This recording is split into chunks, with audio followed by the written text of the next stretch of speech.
to go waters are for you guys if you like warm water. Actually, I think those are from last year's race, but I'll pull up the stuff here. Why don't we start with introductions first, ladies first, and then we'll go to Kyle, and then we'll kind of just take a deep dive into what we want to talk about today. Okay. All right.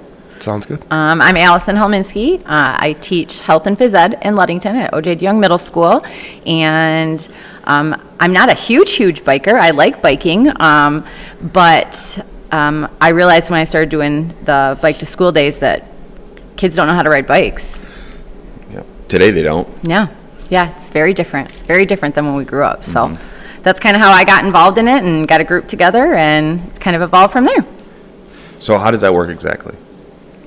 What part of it? The kids ride to school and all that stuff. So we at school do, once a year, we do a bike to school day, a big event. There's a national day in the first Wednesday in May. And so we have lots of volunteers, law enforcement's involved, fire department's involved, and we get everybody out there for this one day. Yeah. And so that's a really big event for us, but it's more of the day-to-day thing that we're trying to get people to get out on bikes, be aware, for safety, of course, but for physical exercise. And we just know that there's so many components that are mental and emotional, and we just need to have more kids outside, getting out on adventures and having those olden days where you just be like, okay, I'll see you at dark. The best days. Yeah. The best days. Yep. We'll send our daughter out, who's 8, outside, and every now and then I look at my wife and I'm like, somebody's going to call CPS because our kid's outside running around the front yard.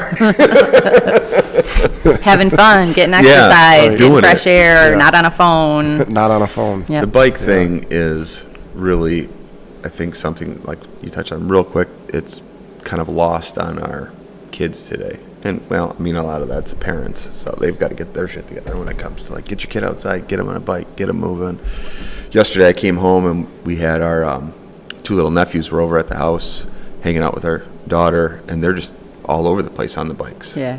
And we live kind of not in the city, but not out of the city, so it's a little stressful, but you got to let them do it. That's right. Yep. It's probably more stressful for us as adults now, since the world has changed so much over the last 20, 30 years. Then, the kids are like, let's go.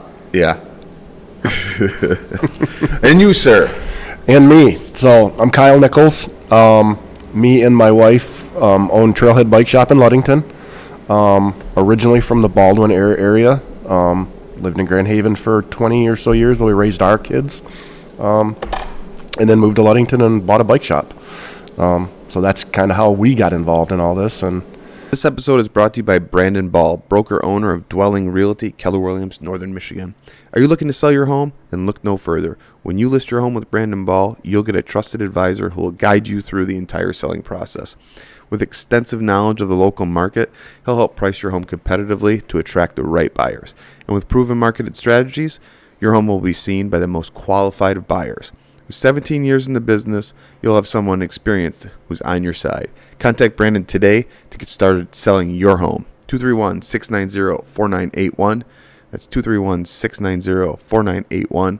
Or Brandon at dwellingrealty.com. This episode is brought to you by the Ramsdell Regional Center for the Arts. You can find them online at www.ramsdaletheater.org.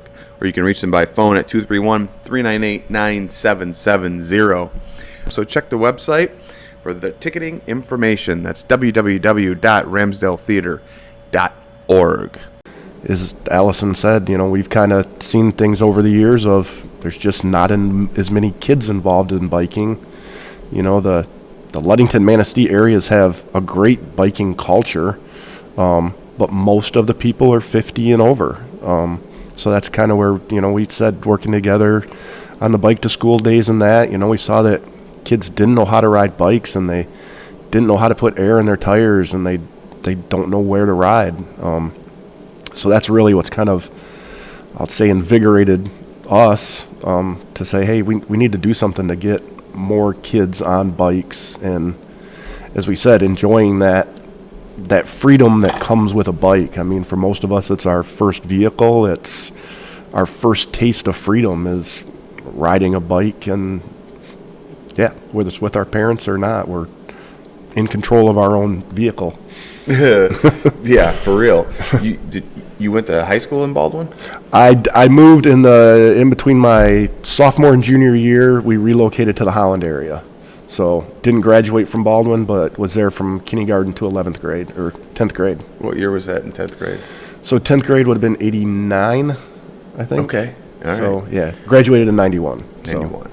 I'm just trying to think of like when the Childress boys were there playing basketball and all That that. was that was younger. So Yeah, they were a little bit younger. Yeah, their dad Ben was a few years older than me. So That was some riots. I mean, do you know what I'm talking about? I went to Freestyle, so yeah, I'm familiar. Yeah, like I had some friends that went to Custer, so that was like their direct like basketball. Yep. And we just loved watching that rivalry grow. I was a big basketball nut when I was younger, so that's why I'm always like, what year did you graduate?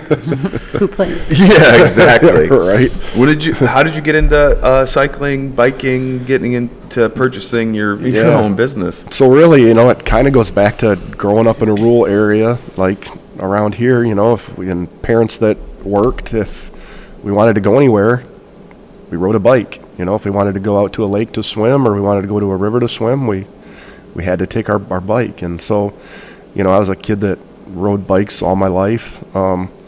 Like most kids, about the time I turned 16, I got out of bikes and into cars. And then when I went to college, got back into bikes. That was kind of the early days of mountain biking, and got into that and rode, into my mid-20s pretty steadily. And then kids came along and took up all my time, and still rode with the kids a lot, but really didn't do much else. And then kids were kind of getting out of high school, and I got back into biking a little more seriously, and got downsized out of a job at the beginning of COVID, and somehow got my wife to agree to this. That's a whole other podcast. Yeah, somehow got my wife to agree to this crazy idea to move a little further north again and buy a bike shop, and she somehow went for it. Yeah. So, well, you got to have that, that ride or die with you for sure. Yeah. Like I can't do any of the shit that I do without my wife. She's Oh, a gangster. I couldn't either. I'd be a mess. So, what's your ride of choice, gravel or road? I'm a mountain bike guy. So Nice. always been a mountain bike guy. I've been slowly working my way into gravel with the popularity of it and that. I've never been a drop bar guy. I like flat bars. I like sitting up straight. So it's that's my style of bike is a flat bar bike, and I like being in the woods. I'm not a big road guy at all. I get it. I'm not a paved road guy. Yep. Although I do tend to ride a little bit more on paved when I'm doing like super long distances or stuff like that, but it's a gravel bike that I ride. Yeah. I wish Dylan and Zach were able to come here because they could speak more to the cycling side of what we do and how exciting this is, but because I'm just newly getting into biking. I mean, really the Rusty Fish was my first, like, when I met Zach and we were doing, we were on the pier when it was a nonprofit, the Pier Foundation. Zach was on the board with us, and I slowly started doing little rides with him, and then he had this grand idea to do a 100-mile bike ride race. I'm like, I don't know if I want to be a part of that. And Dylan was the same way. I mean, Dylan's a big gravel bike guy, but that was a big undertaking for us, and it's been an education for me since that started. I'm more like an event coordinator kind of person, so getting into that culture. Some of the people that you meet, I think everybody that you meet in the cycling community are really rad people. I mean, they're some of the best people that I've met in the last 5 years. So, I mean, I love what you're doing, what you're both doing. I love what you're doing with the kids, and I think a lot of that, maybe I'm speaking out of turn, comes from what you do for a living. Yeah, I mean, that's definitely a seed of it, absolutely. But, I grew up in Freestyle, small community, and if you wanted to go anywhere, you hopped on your bike. My block was country miles on dirt roads, Right. And so the kids that are in town have a different experience, right? They're rolling out the end of the driveway, so it's giving them that education, but it truly is, to piggyback on what Kyle said, it's that independence, it's that freedom that a lot of our kids aren't getting. And I don't have children of my own, so I see 150 every day, and then they get to go home to their parents. But I think that anybody that works with kids, anybody that has kids, this this organization and what we're going to talk about today is really an exciting thing for the whole community, to strengthen the community. Well, I think that's a good way to jump into it. Let's talk about the 906 Adventure Team. You know, when I ran into you at the at Trailhead, was that about a month or so ago? Yep. And we were dropping off stuff for the for on the pier and for the Rusty Fish. You brought this up, and I had no idea what it was. And so I was just reading it there at this little flyer at the shop, and as soon as we got home, Betsy, my wife, she got right online. She was like, "Oh shit, we have to do something with this," because we're super active people, and we want our children to be really active. And this is like, from what I read online, I mean, I get kind of excited how it started, how it's branched out, but you guys can definitely speak more to that. So I'll let you just kind of dive right into what is 906 Adventure Team, what you guys are doing to kind of build this, to start this part of it here, this extension of it in Ludington, Manistee. Mm-hmm. So it's 906 Adventure Team. Started up in Marquette. That's where the 906 part of it comes from. If people don't know, that's the area code in the UP, and most of the UP is pretty fiercely loyal to their 906. I've been a UP lover my entire life. If I didn't end up in Ludington, I probably would have ended up in the Marquette area. But what it is it's a youth cycling group meant to teach kids how to ride, but at the same time build resiliency and encourage them to take chances and grow. It's non-competitive. They do not, we don't race. It's all about including as many kids as possible and getting them on bikes and growing as kids. I think when we started to look at this, me and Alison have looked at this, well, since we met, and she got me to come do the first bike to school day. We had kind of talked about this need to do something.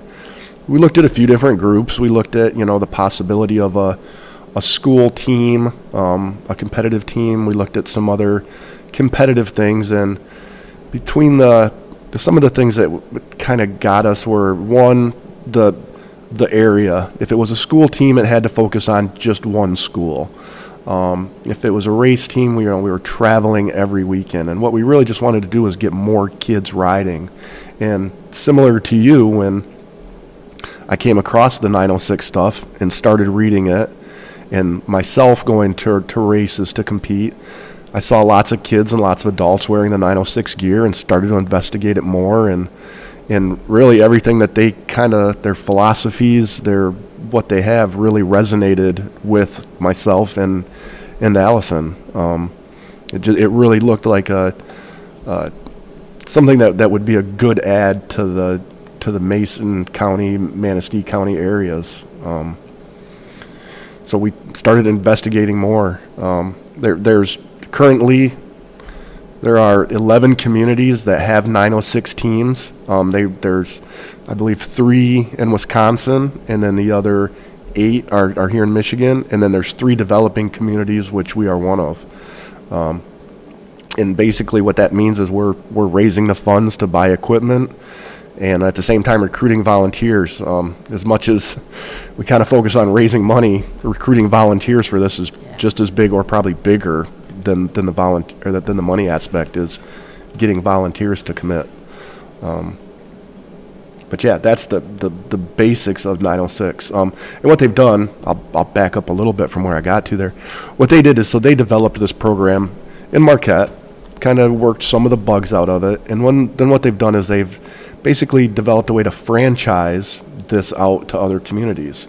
So they've developed the equipment lists, they've developed the methods on how to teach these different skills, they've developed methods on how to recruit things, how to fundraise, and then at the same time they also give us quite a bit of support as we grow and do this. They take care of the background checks for us, they take care of the insurance cost, they are a 501(c)(3), So they actually take care of managing the money end for us, so we don't have to do that locally.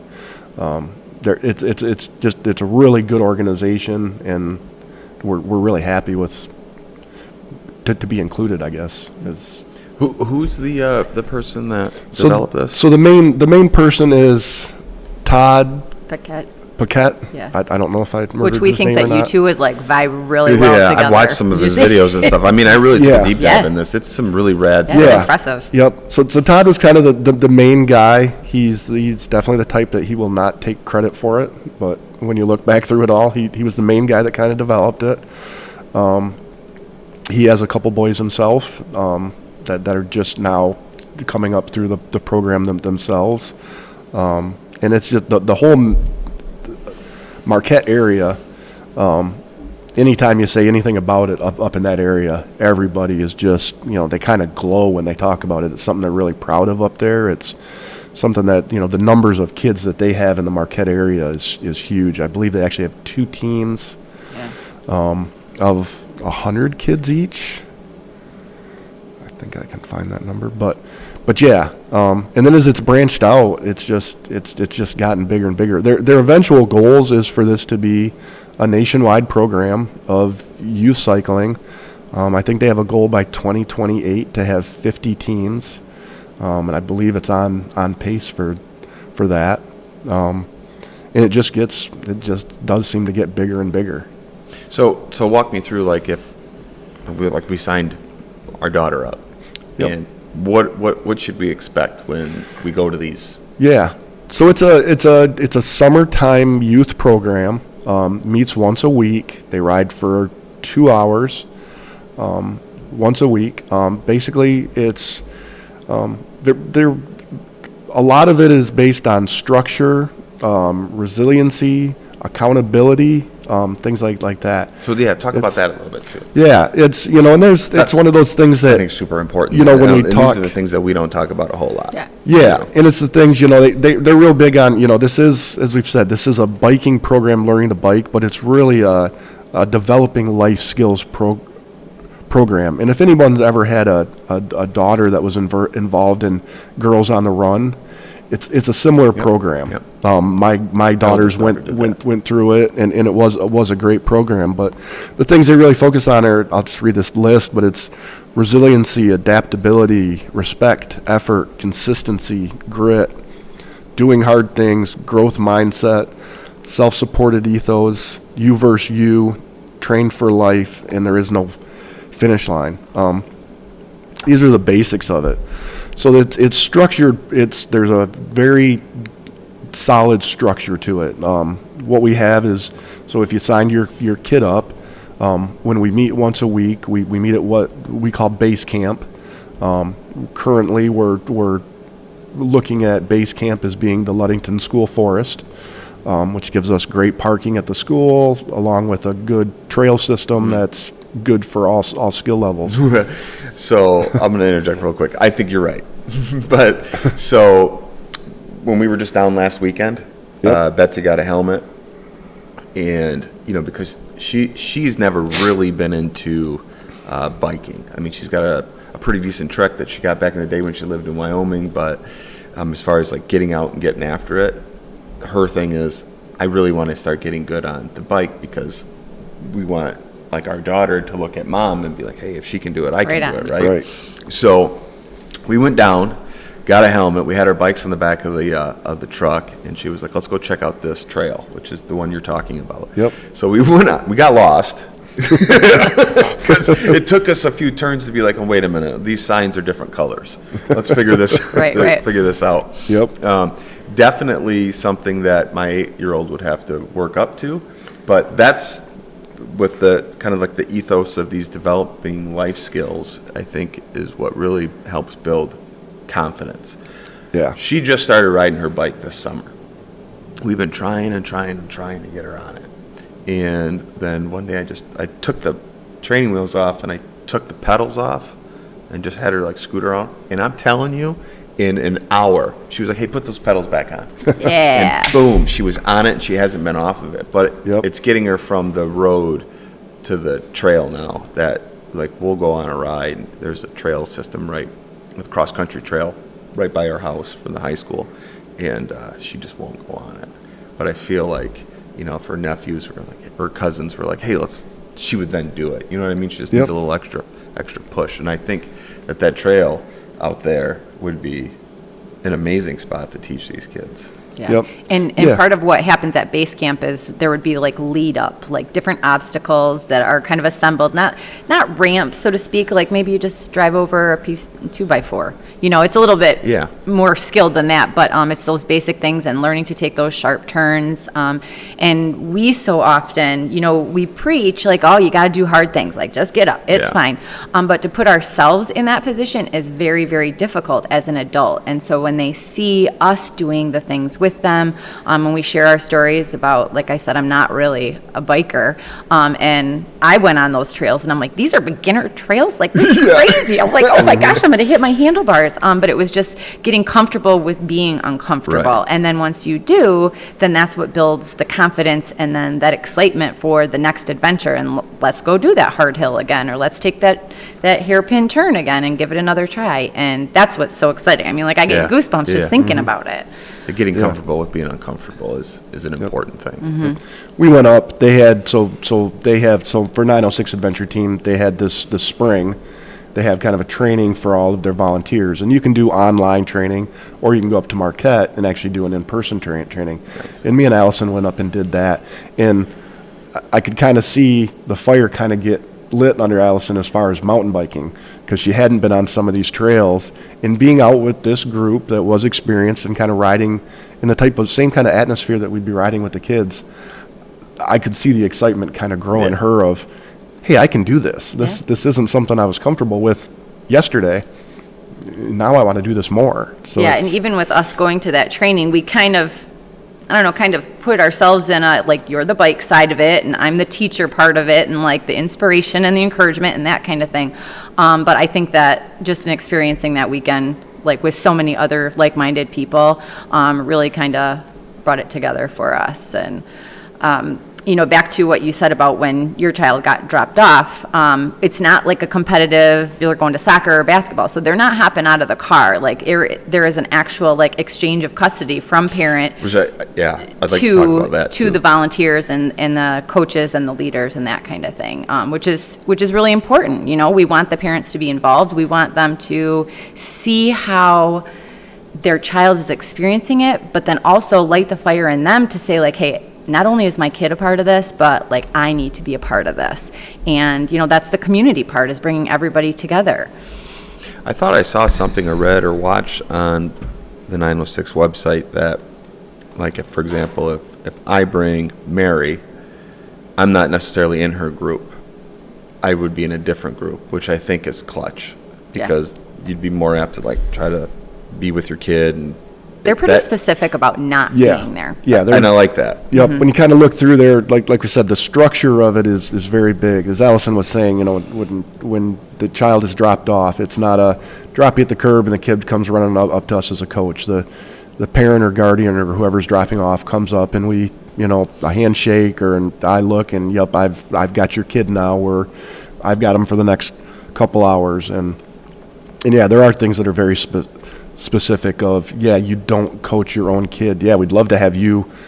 If your kid is in the program, we definitely want you to volunteer and we'd love to, but we're going to put you in another group. And when I kind of think back on it, of when I coached T-ball for my kids, it would have been great if I didn't have my kids, because I definitely probably coddled my kids a little bit more and gave them a little bit more playtime if they deserved it or not. On the flip side of that, could have been harder on them. Yeah.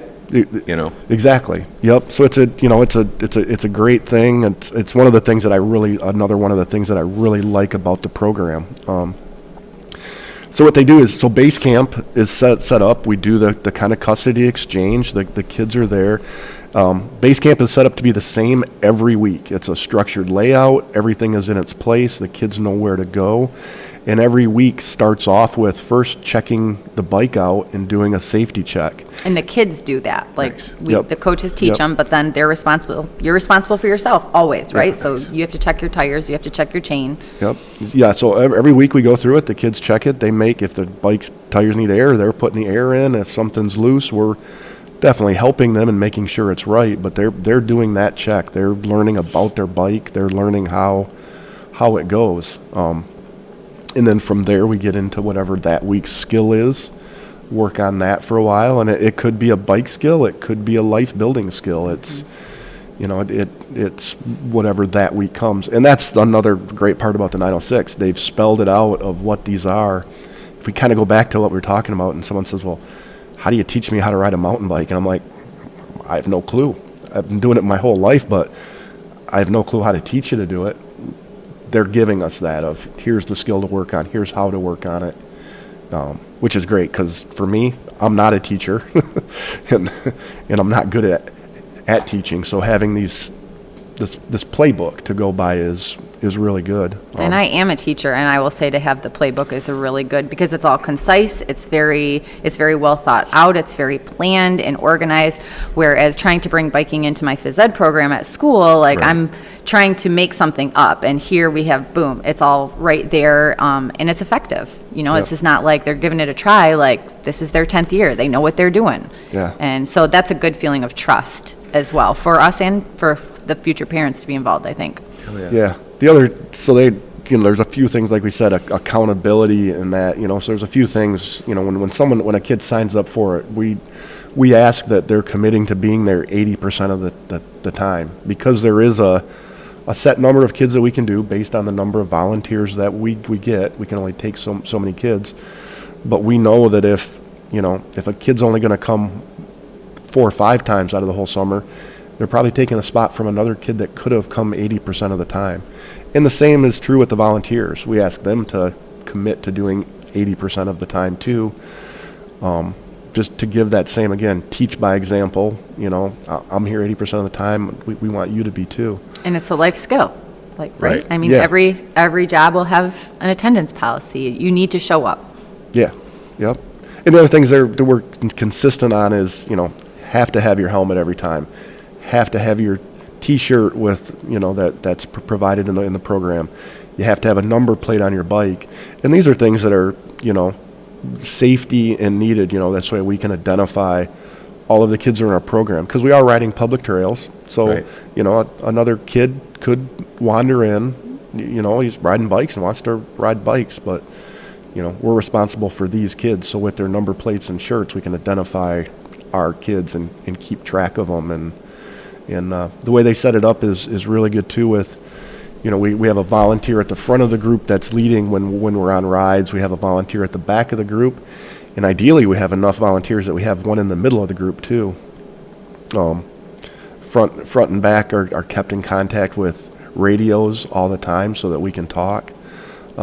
There's really good stuff that they have written up, to keep the kids safe and us safe too. That we're never alone with a child. There's always 2 of us present. There's always, if something happens, an injury or a bike breakdown, we don't divide up. We all head back to base camp. And we'll deal with it back there. So it's really meant to keep everybody safe and everybody active, and that's where the accountability comes in. And I think, again, we go back to life building skills. Those are probably some of the things that are missing today 100%. from not only our youth but adults. Yeah. Of being accountable for your actions.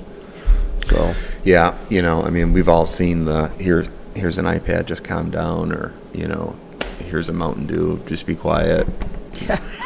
Well, I was in Yeah. a grocery store not that long ago. I've told the story Yeah. before, where like this kid was just kind of losing his shit, and it was more of like all this energy this kid had, and was just kind of, it wasn't really lashing out, but was all over the place. And the mom grabbed a Mountain Dew out of a cooler and said, just calm down. Yeah. That's not going to work. Yeah, You know that what I'm saying? satisfied the want right Yeah. now, but it really is a disservice. And we do that a lot. We are trying to make things easier for our kids, easier for us, and it ends up, biting us in the butt later, and it was a disservice and didn't help anybody. And it's the getting out of your comfort zone and trying new things. me and my wife have talked lately. You know, we took on this kind of new adventure in our life close to 4 years ago now, and I said, you know, everything we do these days is about getting out of my comfort zone. You know, podcasts, radio interviews, raising money. This is all stuff I'm not comfortable with, and getting out of my comfort zone and doing it. And it is kind of, you realize later that, well, boy, when I'm doing that, I'm growing. You are. It's amazing what you can accomplish when you step out of your comfort zone. Yeah, it's crazy. My really good friend, I'm sure you guys know Jacob Sang. Yeah. North Star Fitness, North Star Chiropractic. He said something to me that he and his wife like to give his kids kind of a micro dose of hardship every day. And it really resonated with me. If you really think about that, you're just kind of setting them up to, you know, do the hard thing. And if you fail, you pick yourself up, keep moving, you know. And it sets them up for when something does happen, they can hopefully handle it. Yeah. Yep. Yeah, we raised our kids. It's my wife's favorite, I'll say, line to give them when they came up to something is, well, life's not fair.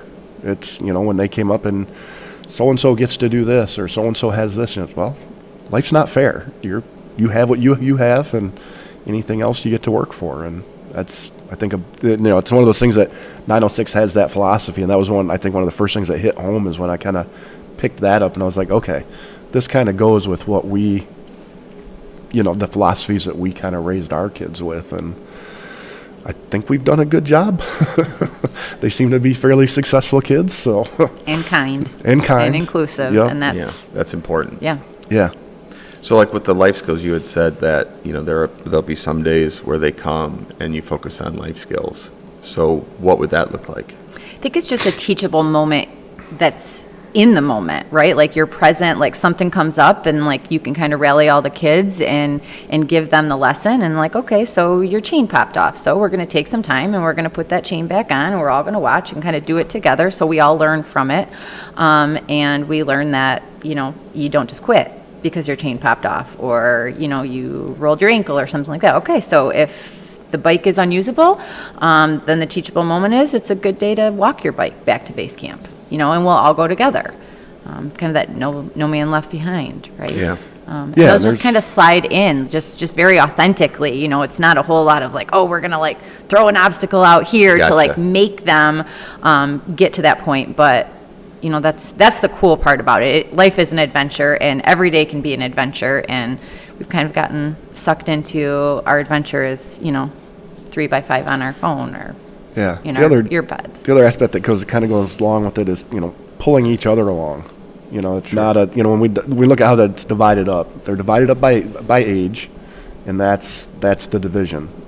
So you have kids that are really going to excel, and you're going to have kids that are going to struggle. And part of the lesson is going to be to help each other out, encourage each other when you don't make it, when you can't climb a hill, and when you have to walk up the hill.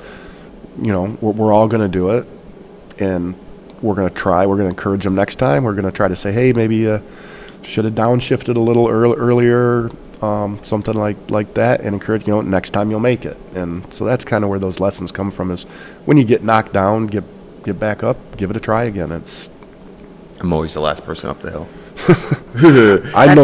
I'm no speed demon myself. My goal is always to make it up the hill. I don't have to be first. I don't have to be fast. Just get up. But I don't want to stop pedaling. Yeah. And I tell myself keep pedaling until I spin out or fall over or you know, whatever happens. It's last week I rode to just to Onekama and back, and when I was coming back, kind of like by Bar Lake there, I don't know if you know what I'm talking about, where you're coming up on like the Autobahn, and there's this longer hill. It's one of the last hills coming back into Manistee, and just before that there's a straightaway, and there was an older gentleman on like a mountain bike in front of me, and I kind of came up next to him and we explained, you know, hey, how's it going? Good, you know, enjoy the ride. And then I just kept going.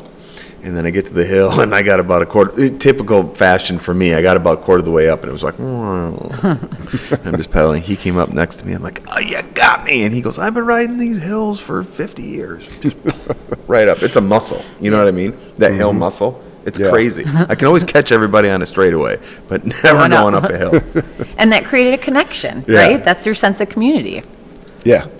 Oh, for sure. Whenever you see people on bikes, hey, how's it going? Doesn't matter what you're riding. Yep. You know, you'll see guys coming in kits and bikes that are like $5,000, and then there's guys like me that are an $800 bike and wearing Under Armour shorts, cut off T-shirt. Yep. It is. Biking is. There's a couple things with biking. One, it's a lifelong skill. When we look at, playing baseball, playing basketball, those are great sports, but beyond high school and for a few lucky people beyond college, there really isn't much to do with it, and it takes a toll on your body as you get older. Where cycling, you can do it. I ride with guys on a weekly basis who are 80, 85. Yeah. And they kick my butt. Yeah. These guys have more time to practice, so they can do it. But they've been riding, most of them, since they were kids, and they still do it to this day. It's one of the things that a little bit breaks my heart at the shop is when I get somebody older that comes in and says, "Hey, do you guys buy used bikes? Because we're at that age where we need to get out of it." Mm-hmm. And you look at them and kind of go, "No, you're not." You think that to yourself. You don't want to tell them that, but you're like, you could still ride some. I hate to do this, but it's like I said, it's lifelong skill. The other thing that kind of got me as a shop owner is the diversity of the cycling world. I can have someone come in there who that's their daily transportation, and it's probably maybe the only possession that they have in the world. And then 5 minutes later, I got a millionaire walking in who's buying a $5,000 bike, and they'll be standing at the counter right there next to each other and have a conversation. And it's just, it's kind of crazy how it just can bring so many different aspects of people together. Just to have a simple conversation of, I had that bike when I was a kid, or I had one of those once.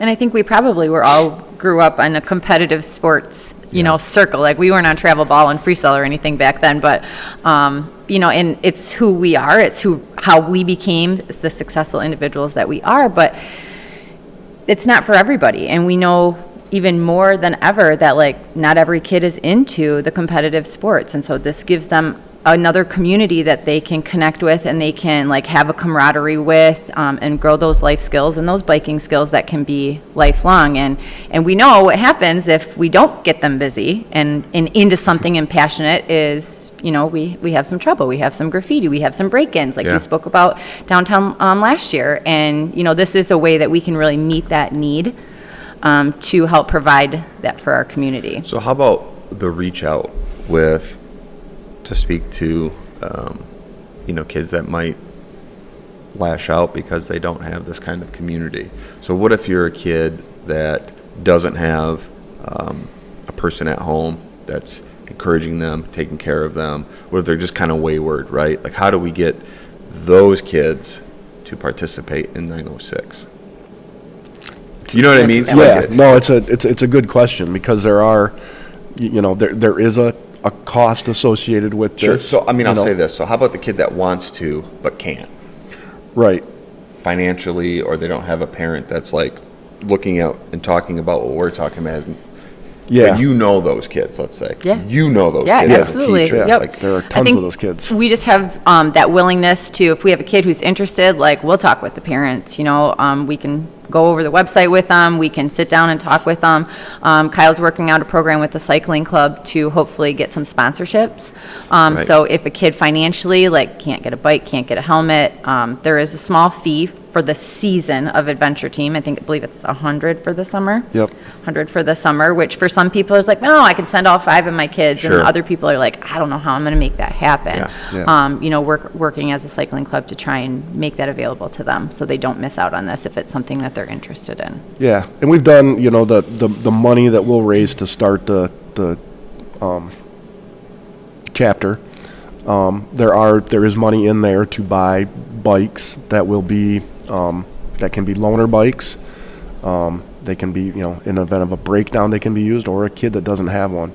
And then myself personally, I've been hoarding some trade-in bikes just for this purpose, to be able to get kids, because the cost we feel is good. We want, if you look, there's a lot of studies that programs that are free usually aren't very you gotta successful. have some skin in the game. At the same time, I personally don't want anybody to be excluded because of financial reasons. So, as Allison said, we've talked the Shoreline Cycling Club, which is kind of I'm a member of, Dylan's a member of. We're actually We have a business membership. Board members, and there's racing. Yeah.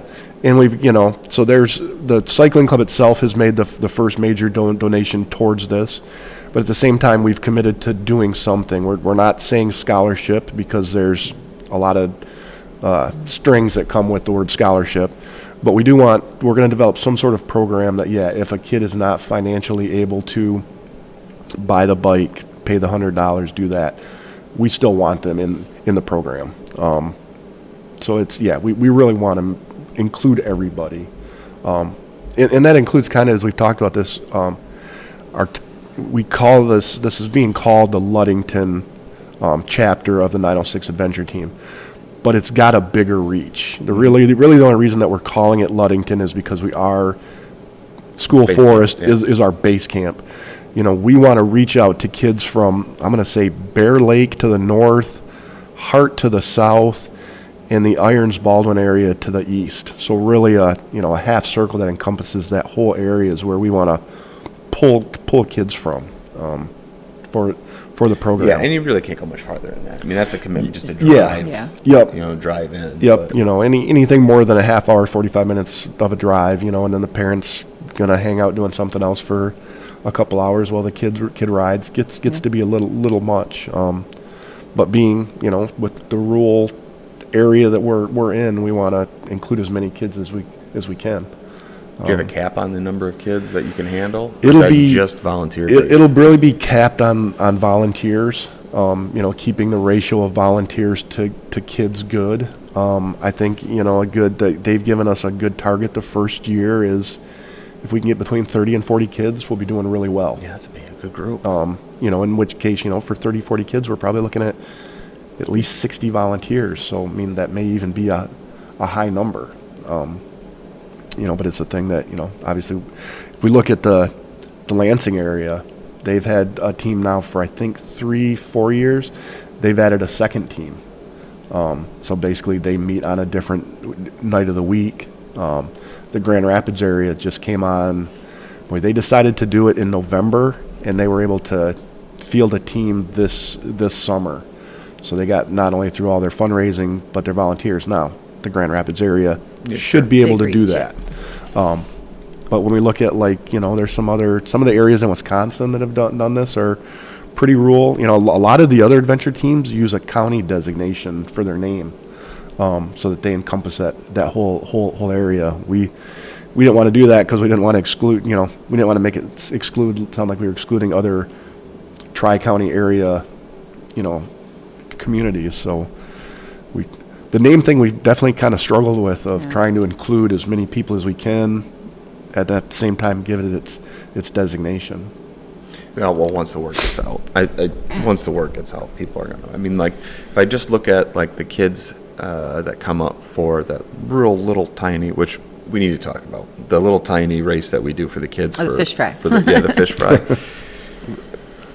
That is something I lose sleep over, because I want it to be bigger than what it is, longer than what it is. And we get these kids, you've seen it the last couple of years, there's some kids that's race is over. Yeah, can I do it a couple more times? Right. Yeah. But then for the ones on balance bikes, they're really struggling, and and the parents are like, hey, you can make this a little bit longer. I'm like, yeah, we could.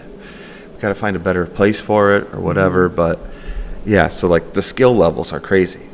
You could have 20 kids all the same age, and 5 of them could probably be riding with groups that are at a higher age bracket than them. Oh, yeah. So, I get that. Yep. It's a struggle. Yeah, it definitely is. And, hit on again, where we say that, 906 Adventure Team, we don't race, we don't do that. Now, but of course, they do, though, don't they? Don't they have racing teams? So the kid, so Todd and the group that did it, they also sponsor some of the biggest races in the UP. So there's definitely a racing focus. And while 906 doesn't do it, if we get a kid that's in the program that says, hey, I've really gotten into this and I want to race, we're going to help you find a team. We're going to help you, you get there. It's just this program doesn't do that. But Yeah, we definitely, I mean, Yeah, that was one of the that's questions the I had. long-term goal is, And I don't even think they let them do both. Like where there is a race team and there is the adventure team, I don't believe they let a child do both at the same time.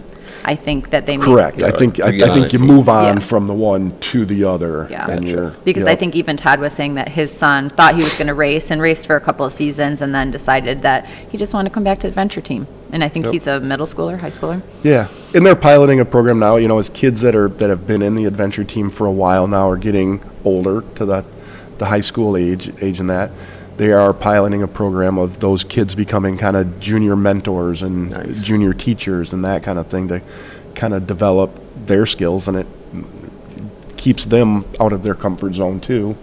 You know, they're not getting lazy They're with. definitely learning something that's really amazing. I am a huge advocate for mentors. You know, and today when you, especially for men, like if it's not really looked the same way that it used to be. Like if a man wants to take some initiative and help a young person out, today it's like, well, that's kind of creepy. You know, Right. but and it really shouldn't be that way. As a parent, I know that if I have a like-minded person with me, right, they're more apt to take the advice from somebody else, right? Because they just will. Like if my son goes over to his friend's house and talks to his friend's dad, Yep. and he's got some opinions or whatever, or helps try to, he's going to listen to him. He's not going to listen to me. You know, he just Even if thinks you're I'm saying the stupid. same thing, yeah. Yeah. Yeah, no, it's- Even if I'm saying the same thing. So getting these kids to be comfortable with mentors, and then they get older and age out of the group, you know, for doing the actual adventure team, but then be able to come back and teach the younger Yep. generation is. oh yeah, And then they just get more comfortable doing that as they get older. yeah. Taking advice from somebody else or giving advice to somebody in a positive way. Dude, remarkable. Yeah, This is helps great. them build their confidence to do Yeah. that too. Yeah, no, it's a huge thing, and kind of as we were saying, you know, there's not, you know, there's a ton of kids who are maybe interested in it, and like you said, you know, going out for your first time can be a little intimidating. You're worried about getting lost. You're worried about how do I do this. So that, you know, if a kid's parent is not into it, there's got to be a way to get them into it and give them that you know, that program. So to have something out there that, you know, if a kid expresses a slight interest in it, to say, yeah, just definitely go give this a try. And, you know, we have plenty of other, you know, and when we look at the cost, when you compare it to like other things like travel hockey and, Yeah. you know, playing any of those sports, the cost of a bike and the cost of this program is probably one of the lowest cost youth programs out there. You Well, know? like you said, when like if a kid's not into sports, they're not playing soccer or basketball or football or whatever, but then they find cycling, and they're like, well, this is really amazing. Now you're giving them the opportunity to learn all the skills that they would have learned because they didn't want to play organized sports in school, Right. and you're given an opportunity to develop that relationship with a mentor. That, I mean, some of my best mentors were coaches. You know, these are the people that like you could talk to, like a father figure type situation. That now these kids will get an opportunity to have that, an older person kind of helping guide them through the most important years of their life. Yeah. And it's really interesting too, because with phys ed, I will have, you know, our bike unit, and Kyle has been a guest speaker and helped us so much over the last couple of years and teach the kids how to work on their own bike. But if I tell them, they won't listen. I have him come in and they'll listen. But we have some younger male riders in town that are pretty successful in the Rusty Fish Yeah, and yeah. in some like trick type of things as well. And where I can get, no disrespect, our older generation to come in and speak, right? Because I'm in it too. These younger guys won't come in. They're like, no, I'm not talking. And I'm like, you are the ones that they're going to listen Yeah. to because they're 14 and you're 22 and you're successful and you didn't get into drugs and alcohol and all sorts of trouble, you know? Or if you did, you found your way out of it through this path. And so I'm like, trying to get those to come in. So it's interesting because I do feel that that's a missing link. It is. To have, you know, that 20-something age group come in and talk to the younger kids and be a mentor. I think that's huge.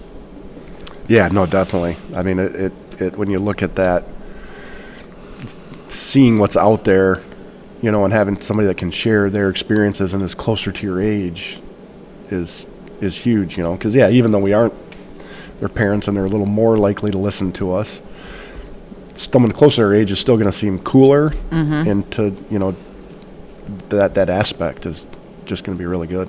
Yeah. I kind of lost my train of thought there a little bit. We'll find it in there. Let's talk about the cost of everything. Yep. How much is it?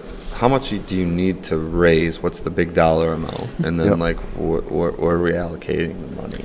Yeah, so when we look at it, so the total cost of equipment and all that we're going to raise for a kind of a total is around $20,000. And what that is there's about $16,000 that's stuff, that equipment that we'll have kind of ongoing. And then there's about $4,000 per year that we have to raise each year to pay for things like the shirts and the nameplates and snacks and all of that kind of stuff. So that's kind of where we're at.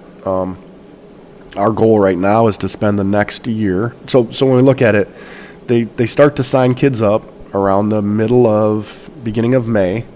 And then most of the groups right now are just starting their first base camp weeks, going into about the middle of June going forward. So our goal is to spend from now until next spring raising the money that we need to buy all of the equipment and be ready to do that. So we're kind of we've reached out to community groups, the community foundations. We're soliciting, major businesses, really anybody that wants to give to this or contribute. We're more than happy to look at that. As we've said, the Shoreline Cycling Club, which the Shoreline Cycling Club pretty much runs the shore of the lake from Hart to Manistee and over to Baldwin. So kind of the same area that we're looking at. They've donated $1,000, so the first $1,000 came from them.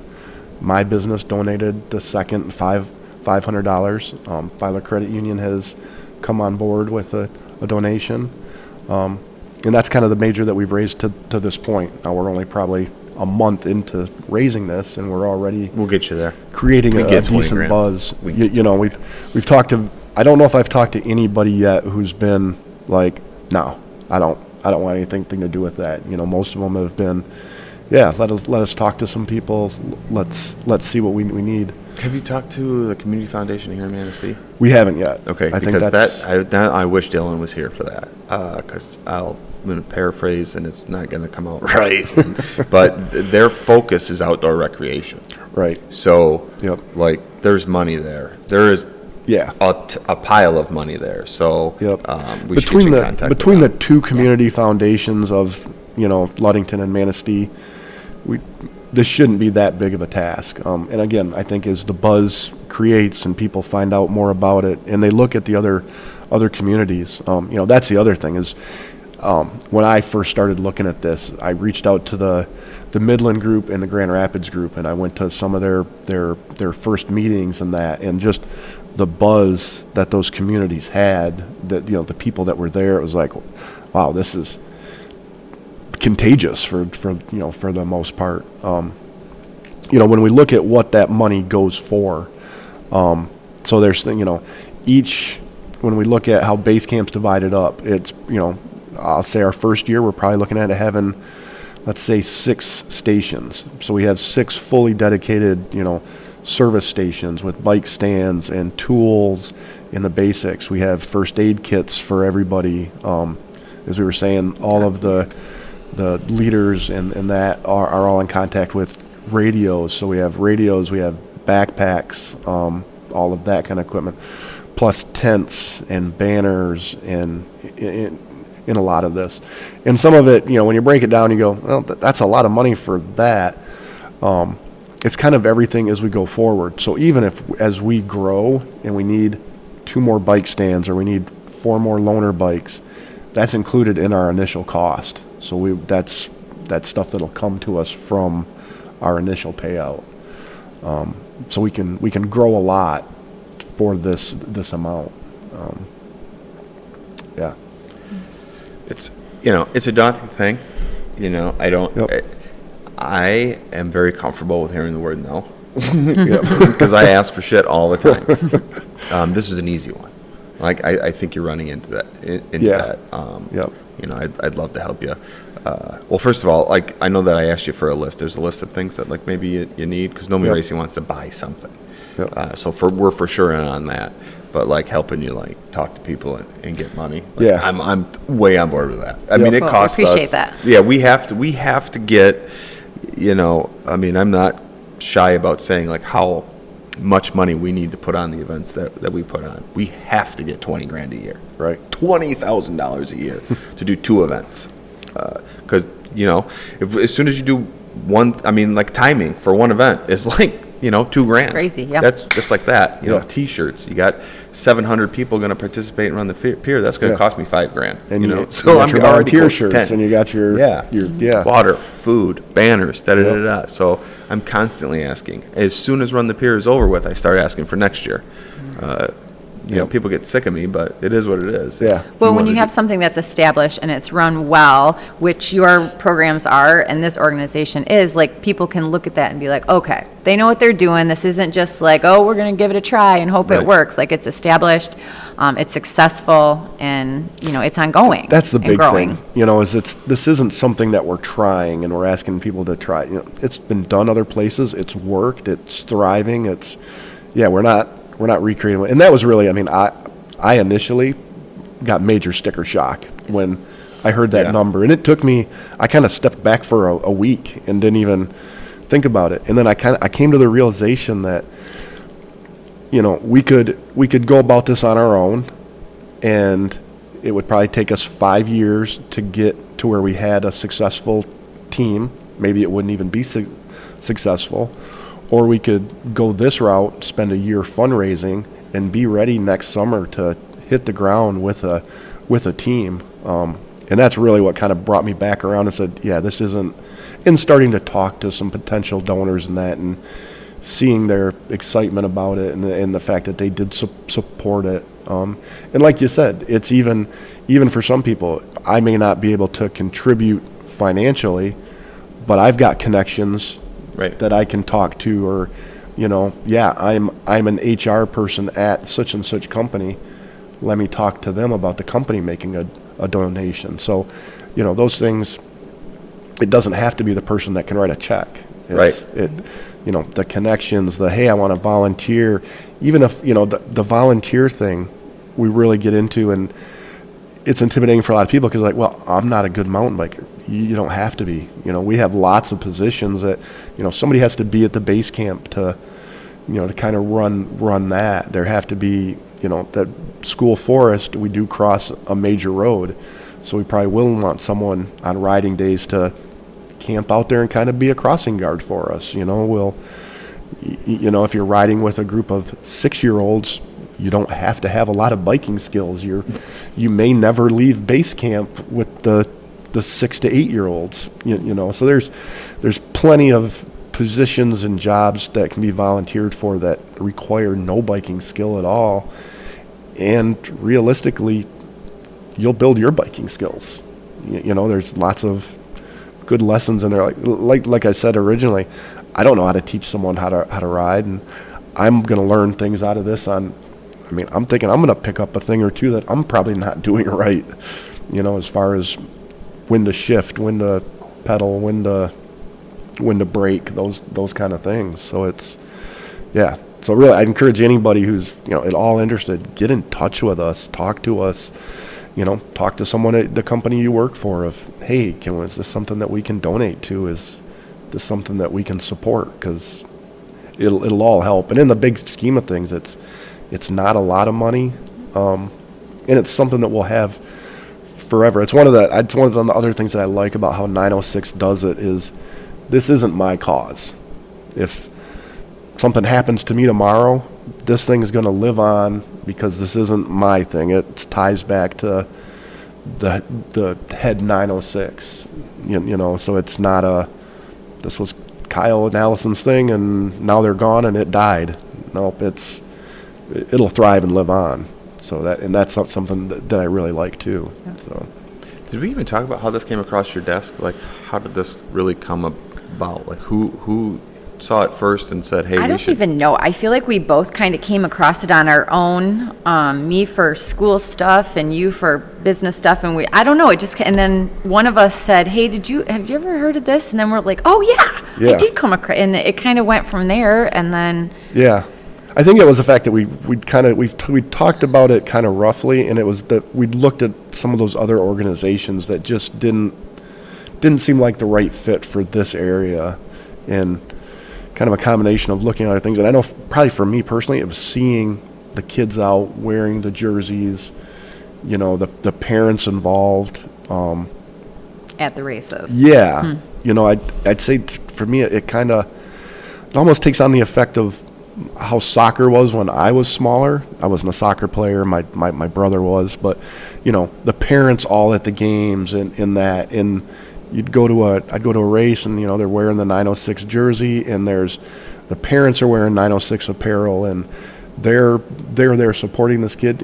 Like I said, even doing a small 1 mile race, the whole family's there to support them, and that's what kind of resonates. Let me look into this a little further because it seems to have a buzz, and I think my initial hesitation was not losing our own identity here. I was kind of going, well, it's a UP thing. But then as I kind of learned more about it and said, okay, it's a UP thing to start, but it's really growing everywhere else. And then reading into the philosophies and watching the videos on it. That's the other thing I'd encourage anybody to do is the website. Yeah, the website's full of great information. Gets me juiced. Yeah, there's there's quotes on it. There's information on how everything breaks down. There's information on how you can donate, and there are links to the other races that they do. So if you're interested in it at all, it's a great site with a lot of good information. One of the questions I wanted to ask you is, being a business owner, like what conversations did you have at home with your wife? I mean, obviously you have support for this. Yeah. But like, when you own a small business, it's 7 days a week. It's 24 hours a day, and you're like, there's only so much data that you can store upstairs. So, like, taking something like this on, I mean, I get it. My wife is always trying to reel me in, but and that's I kind of rely on mine to reel me in too, because that's I'll go 1,000 different directions, but I think for us it was after we relocated to Ludington and kind of realized how essential a bike shop kind of business is to the community and how many different aspects pulled on us. We definitely have seen, I'd say when we lived in Grand Haven, we weren't very community-minded people. We were raising kids, we were doing that, we were focused on that. As we kind of transitioned to up here, we definitely became very community-minded, so everything we do seems to kind of focus on the betterment of the area and seeing. So for me, it really wasn't, I think the conversation was, we'd looked at it, we talked about some stuff, and then it was one day, I was like, are you good if I go ahead and do this? And she's like, well, I already assumed you were, but if you need to hear yes. So I'm not sure how your conversation went, Allison.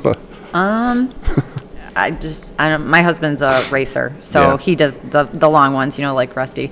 But I just he kind of gets it that, like, because I'm a teacher, that the community is really important, and not just getting them the grade, but helping them become better community members. So he just kind of assumed. He's like, okay, what are you guys doing? I see online all the stuff that you're doing. I mean, you definitely have a ton of energy for that kind of stuff, and it shows. There's some passion. Well, I think there. everybody has like their own skill set. Like, I don't have children of my own. I grew up in a competitive sports environment. Like I said, I compliment or accept that as what helped build me. But now being a teacher, like, you see where there's gaps, and that's kind of how my eyes got opened. That very first bike to school day, I was like, the chain is hanging off like, you don't have a helmet, like, you don't know how to ride.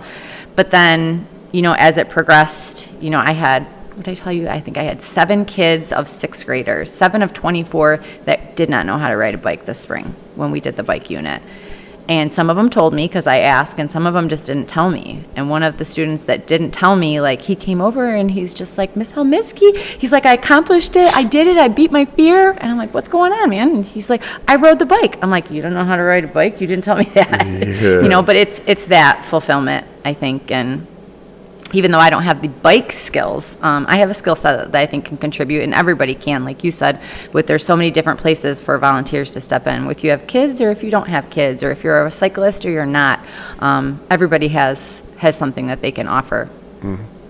I think too that kind of as we said, you know, the two communities have a great bicycling culture, but it's all older, and I think for me and my wife, that was something that really stuck out to us is, you know, all these people are coming in the store and we're talking to them, and, you know, but then there's this disconnect to the kids, and it was really like, man, there's this great culture here, but then it really just drops off.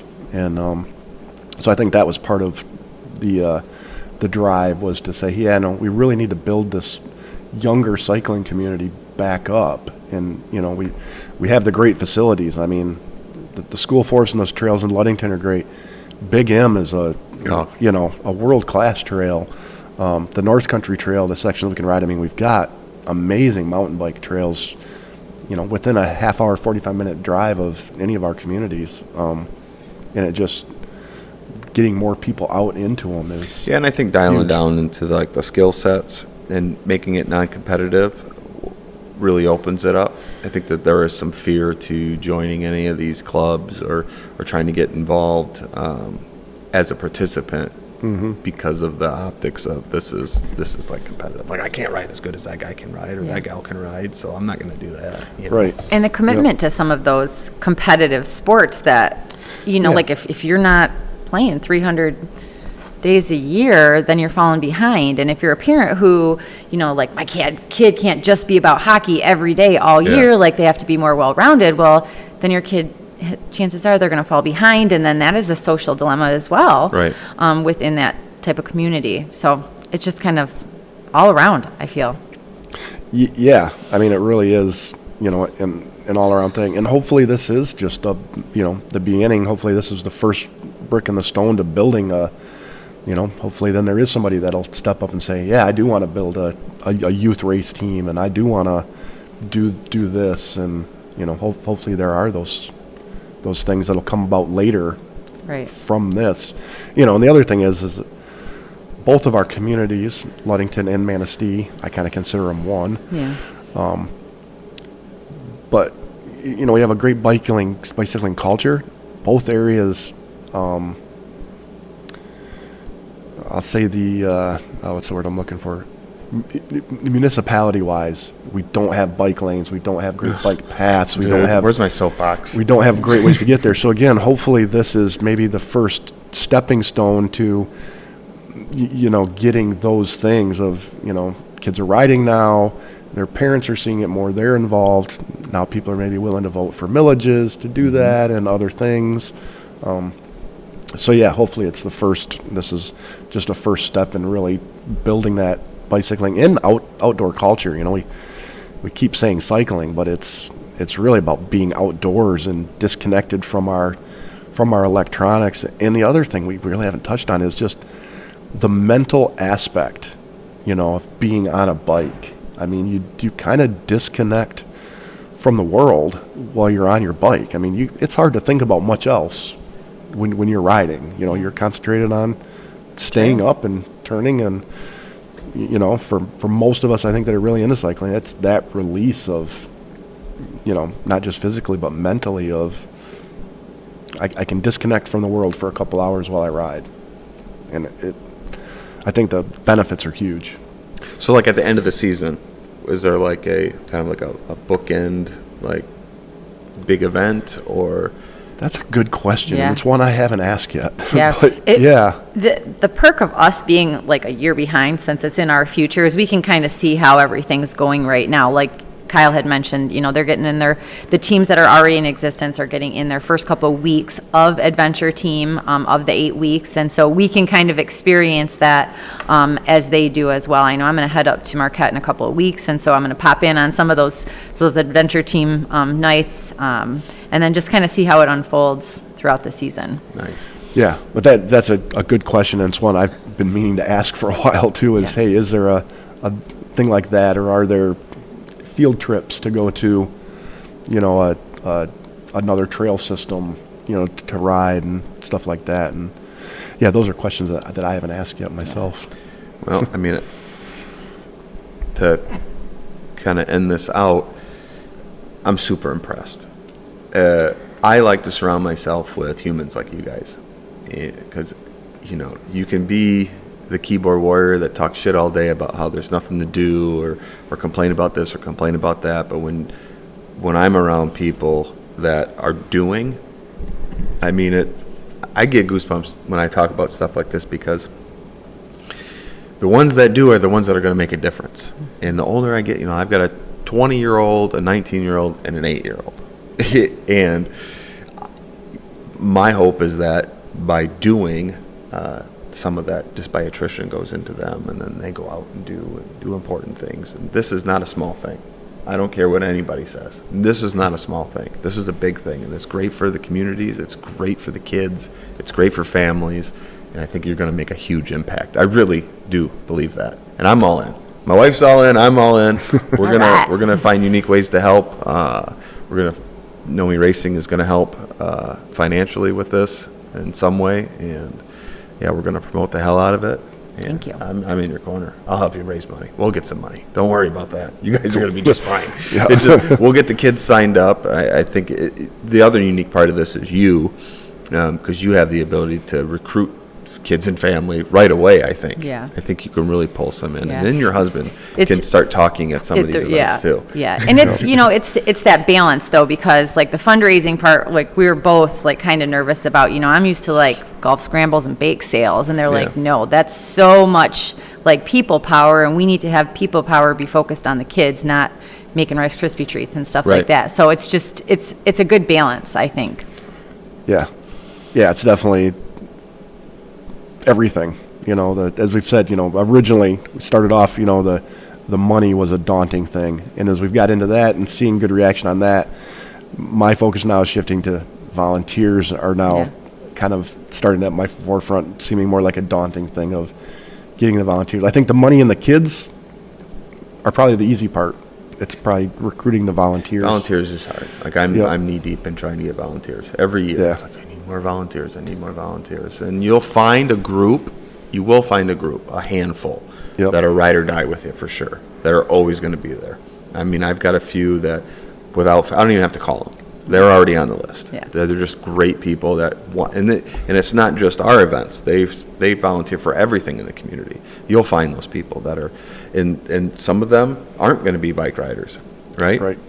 But they just want to volunteer. They want to be a part of something really great, which is what this is. Exactly. So, exactly. Thank you so much for coming on the podcast. I'll put the website in the show notes. I'll put links to Trailhead in the show notes. Is there anything else, any other links that I should be providing, any other ways to get a hold of you guys for people that want to sponsor or volunteer? My email can definitely be put on there. It can be found on anything from our store website to, my email and text number are everywhere. So if anybody's interested, don't hesitate to send something to either one of those. I think with or directly to the 906, on the website. I guess that's something we'll hit on real quick is on the website, there's information to contact them directly. If you have questions of just to, put some legitimacy to everything, you want to talk to someone there. The other thing is if you just want to make a private donation on the website, there's a donate box. And if you go into that, you can make a donation and there's a pull down tab that will have the Ludington Adventure Team on it. So if you say, I just want to donate $100 to this, you can do that directly from the website yourself, and that's another great way to do it. Nice. I would also say with the Shoreline Cycling Club and Shoreline Force, people could send a message to either of those Facebook pages put those as in well. there as well. Yeah. Because we check those regularly, and it's. And those are both groups that we'd love to have more people in the Shoreline Cycling Club. And the Shoreline Force, the Shoreline Force is really our safety And youth education. kind of subset of the Shoreline Cycling Club. And so we can always use more volunteers for the events that we put on, which, kind of focus all around the community. Yeah, had one last night. We had a slow roll in Ludington. We had about 35 people out there, and it was great, and that's an opportunity that we can share information about the adventure team as well. So we'll keep doing that. A slow roll in Manistee would probably be a lot of fun. Yeah. It would be. Yeah. We'd need a guide on where to go. I'll get Mark from the historical There we go. museum to That do would it. be- yeah. This is awesome. Thanks, guys. Thank Thanks a you lot. so much.